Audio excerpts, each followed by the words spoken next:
অসমৰ জনপ্ৰিয় অভিনেত্ৰী বৰষাৰাণী বিষয়াৰ জীৱনলৈ নামি আহিছে অন্ধকাৰ।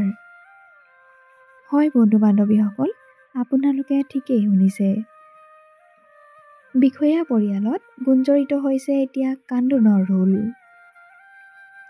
সকলোকে কন্দুৱাই তেওঁ অজান দেশলৈ মেলানি মাগিলে। অভিনেত্ৰী বৰষাৰাণী বিষয়াৰ পৰিয়াললৈ নামি আহিছে দুখৰ ছাঁ। অভিনেত্ৰী বৰষাৰাণী বিষয়াৰ আইতাকৰ মৃত্যুৰ খবৰে সকলোকে দুখত ভাঙি পেলাইছে।